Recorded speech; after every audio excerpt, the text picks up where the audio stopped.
Oke, terima kasih. Ini adalah suatu kegiatan yang disebut dengan monolog podcast. Monolog podcast itu ialah suatu podcast yang dilakukan tanpa ada pewawancara, tetapi dilakukan dengan mengeluarkan statement sendiri. Saya, Dr. Haji Sahyan Asmara, MSP sebagai pengamat kebijakan publik, Ketua Sekolah Tinggi Ilmu Komunikasi Pembangunan dan sekaligus juga dosen senior pada Departemen Ilmu Komunikasi FISIP USU, juga mengajar di S2 dan S3. Saya ditanya pendapat saya tentang bagaimana menghadapi pemilu tahun 2024 yang akan datang. Saya memberikan opini secara pribadi, tidak terkait dengan lembaga, tetapi terkait dengan posisi saya sebagai pengamat kebijakan publik. Tentu saya juga mempunyai landasan-landasan, alasan-alasan berdasarkan informasi yang peroleh dari berbagai sumber, terutama dari media massa, media sosial, media online. Ya. Lalu kemudian menarik suatu kesimpulan tentang situasi politik kita menghadapi pemilihan umum tahun 2024 yang akan datang. Pertama, saya ingin menyampaikan bahwa wacana untuk menjadikan Jokowi 3 periode itu kalau menurut saya tidak akan bisa terjadi, sebab kondisi politik kita sekarang bahwa partai-partai politik itu kurang happy dengan kepemimpinan Jokowi sekarang. Sebab Jokowi seperti yang bisa kita saksikan itu mempunyai setidaknya 3 anak emas dalam kabinet sekarang, yaitu Luhut Panjaitan, Sri Mulyani, dan Erick Thohir. Kita tahu ketiga-tiganya itu bukan ketua umum partai dan tidak mempunyai hubungan yang kuat ataupun mempunyai suasana kebatinan yang kuat dengan partai-partai politik yang ada sekarang. Itu yang pertama. Yang kedua, polarisasi dalam menghadapi Pilpres tahun 2024 yang akan datang itu tidak akan keluar dari pola figur yang berada di dalam kekuasaan dan figur yang berada di luar kekuasaan. Yang saya maksudkan kekuasaan di sini adalah kekuasaan tingkat nasional, bukan tingkat daerah. Artinya bukan kekuasaan tingkat level gubernur ataupun kabupaten dan kota, tetapi kepemimpinan kekuasaan pada tingkat level nasional, yaitu kepemimpinan nasional kita sekarang ini. Nah, siapa-siapa saja yang berada di dalam kekuasaan dan siapa sekarang yang berada di luar kekuasaan, figur-figur mana yang kira-kira mempunyai peluang untuk menjadi presiden pada pemilihan umum tahun 2024 yang akan datang. Nah, kita tahu bahwa ada beberapa figur yang sementara ini namanya mencuat, seakan-akan bukan masuk dalam bursa, tapi disebut-sebut dan diusung-usung oleh opini publik, terutama adanya semacam konsolidasi yang dilakukan oleh masing-masing figur untuk memunculkan namanya. Dan di antara nama-nama yang mencuat sekarang ini kita tahu ada ketua umum partai atau pemimpin pucuk pimpinan partai politik. Antara lain adalah pucuk pimpinan Partai Politik Golongan Karya, yaitu Erlangga Hartarto. Pucuk pimpinan Partai Demokrat ada Agus Harimurti Yudhoyono AHY. Kemudian pucuk pimpinan Partai Gerindra ada Prabowo Subianto. Lalu kemudian pucuk pimpinan Partai Demokrasi Indonesia atau PDIP Perjuangan itu tidak ada, sebab pucuk pimpinannya adalah Megawati. Nah, PDIP sendiri hingga saat ini masih belum memiliki siapa figur yang akan diusung menjadi nomor 1. Ada Puan Maharani sebagai terahnya Soekarno yang sekarang menjadi ketua Dewan Perwakilan Rakyat, itu disebut-sebut akan diposisikan dalam pucuk pimpinan di Republik kita, akan tetapi untuk menjadi nomor 1 agak berat. Barangkali bargainingnya nanti untuk nomor 2 itu masih memungkinkan. Sehingga sampai saat ini memang PDIP masih belum mempunyai figur untuk diusung. Ada nama Ganjar Pranowo. Dianggap Ganjar Pranowo memang popularitasnya cukup baik dan Ganjar Pranowo ini juga mempunyai simpatisan yang cukup besar, banyak, dan dianggap seorang gubernur yang mempunyai prestasi yang baik juga di Jawa Tengah sana. Akan tetapi Ganjar nampaknya tidak direstui oleh Megawati, dan beberapa peristiwa yang lalu juga Ganjar itu disingkirkan dalam pertemuan-pertemuan penting di PDIP. Partai besar lainnya seperti Partai Amanat Nasional, Partai PKS misalnya, itu sampai sekarang masih belum. Partai Nasdem misalnya belum ya, untuk menunjukkan siapa figur-figur yang akan diusung ya untuk menjadi calon presiden. Nah, yang baru kita lihat adalah Partai Golkar, yaitu Ketua Umumnya Erlangga Hartarto. Nah, lalu kemudian itu adalah figur-figur yang berada di lingkungan kekuasaan. Ada figur lain yang di luar kekuasaan, tetapi masih dalam lingkungan birokrasi politik regional, yaitu di tingkat provinsi, yaitu Anies Baswedan. Anies Baswedan saat ini mempunyai simpatisan yang cukup besar, ya, Anies Baswedan. Kita melihat ada survei-survei yang dilakukan oleh berbagai lembaga, tetapi itu tidak menjamin ya, popularitas, sebab popularitas itu tidak berbanding lurus dengan elektabilitas.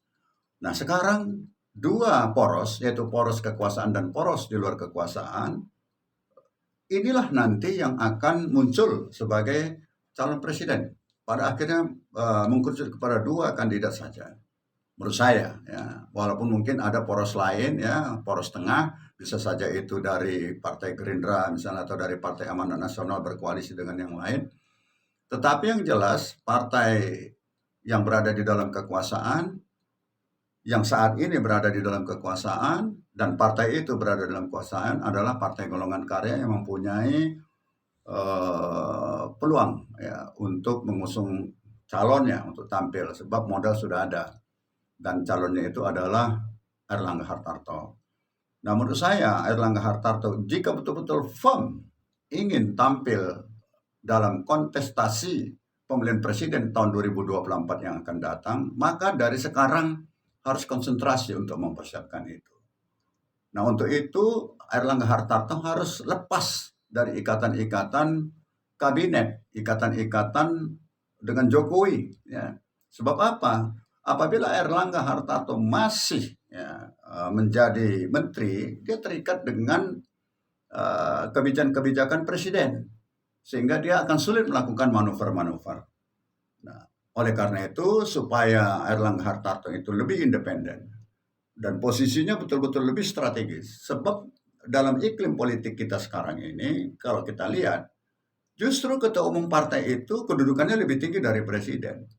Sebab apa? Partai politik itu adalah infrastruktur, walaupun dia berada di bawah, tapi menentukan. Karena ketua partai itu mempunyai anggota yang duduk di parlemen. Parlemen itu sejajar dengan presiden. Sehingga apabila ketua umum itu mempunyai anggota yang berada di parlemen, parlemen itu sejajar dengan presiden, presiden itu bisa dipanggil oleh parlemen, maka ketua umum partai itu posisinya lebih strategis dibandingkan dengan anggota kabinet. Jadi sebenarnya menjadi menteri itu bukan sesuatu yang strategis apabila kita ingin masuk ke dalam kontestasi politik, tapi justru bisa menjebaknya, mengikatnya untuk tidak melakukan manuver-manuver politik. Oleh karena itu lebih strategis apabila Erlangga Hartarto itu menanggalkan jabatan menterinya, apalagi sekarang ini banyak soroti, dan itu bisa menjadi bumerang.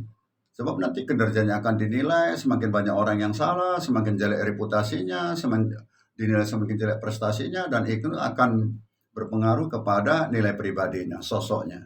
Oleh karenanya dia harus ambil langkah aman, yaitu mundur, lepaskan jabatan menteri, lalu kemudian konsentrasi di Partai Golongan Karya. Nah, kemudian yang di luar kekuasaan adalah Anies Baswedan. Anies Baswedan ini memang tidak punya partai, tetapi punya pendukung. Bisa saja nanti akan merapat ke sana beberapa partai-partai. Yang penting Anies Baswedan itu memperoleh pengusung, yaitu partai pengusung, dapat tiket untuk maju dalam kontestasi pemilihan presiden. Nah, apabila Anies Baswedan ini mendapat tiket dan mendapat partai pendukung, kita tidak tahu dari mana saja nanti partai itu akan muncul, bisa memberikan dukungan dengan cukup syarat ya untuk menjadi calon presiden. Maka posisi Anies Baswedan juga ini mempunyai peluang yang besar Sebab Anies ini sudah menunjukkan kualitasnya sebagai pemimpin, kematangannya sebagai pemimpin, kemampuannya berdialog dalam bahasa Inggris, lobi-lobi internasionalnya sangat piawai, pengetahuannya sangat luas, ya, kemampuan leadershipnya juga tinggi, penampilannya juga sangat elegan, sangat humble, dan betul-betul sosok yang mudah sekali mendapat simpati dan rasa cinta oleh rakyat. Beda dengan Erlangga, dengan penampilannya seperti itu, memang dia sosok pemimpin, ya, memiliki karisma yang tinggi, tetapi ya, kita belum melihat kemampuan internasionalnya, ya, sejauh mana. Kalau Anies Baswedan memang sudah kita lihat. Nah, dua ini nanti akan bertarung, ya, dua ini akan bertarung nanti untuk merebut kursi RI 1. Walaupun pada akhirnya nanti ada poros tengah, saya yakin nanti poros tengah itu tidak akan mampu mengalahkan dua figur ini. Nah, figur-figur lain seperti misalnya Bambang Susetio, lalu kemudian Lanyala, ada Ridwan Kamil, ada Ganjar Pranowo, bagi saya itu hanya meramaikan bursa. Tetapi kerucutnya nanti kepada dua figur, yaitu Erlangga Hartarto dan Anies Baswedan. Tinggal nanti bagaimana rakyat akan menentukan pilihannya, siapa di antara dua figur itu yang mendapat dukungan masyarakat. Nah, apabila nanti para calon-calon yang diusung oleh partai, belum tentu juga anggota partai politiknya itu memilih yang bersangkutan. Tapi yang jelas, partai itu dipergunakan perlu untuk mengusung, syarat untuk masuk ke dalam kontestasi. Pemilihnya adalah voting mass, yaitu masyarakat seluruhnya yang interchange, yaitu bisa berganti-ganti. Bisa saja dia orang partai politik tapi memilih kepada orang yang di luar kekuasaan. Sebaliknya, orang yang berada di luar kekuasaan bisa saja bersimpati kepada orang yang berada di dalam kekuasaan. Jadi itulah kesimpulannya, saya ingin menyampaikan bahwa andai kata Erlangga Hartarto ingin bertarung di pemilu 2024 yang akan datang, sebaiknya mundur dari jabatan menteri untuk bisa berada dalam posisi yang strategis dalam iklim politik Indonesia sekarang ini. Nah, untuk Anies Baswedan, yang penting jika ingin maju menjadi kandidat presiden pada 2024 yang akan datang, maka betul-betul rajut komunikasi dengan partai politik yang bisa mengusung agar bisa memperoleh tiket untuk bertarung di 2024 yang akan datang. Saya kira ini pendapat pribadi dari saya, tidak bermaksud untuk mempengaruhi opini publik, tetapi inilah murni adalah pemikiran dari saya sebagai pengamat kebijakan publik, lalu kemudian sebagai Ketua Sekolah Tinggi Ilmu Komunikasi Pembangunan yang peduli terhadap berita-berita di media sosial, media massa maupun media online, serta sebagai dosen senior di Ilmu Komunikasi FISIP USU yang mengajar juga di S2 maupun di S3 Komunikasi. Terima kasih.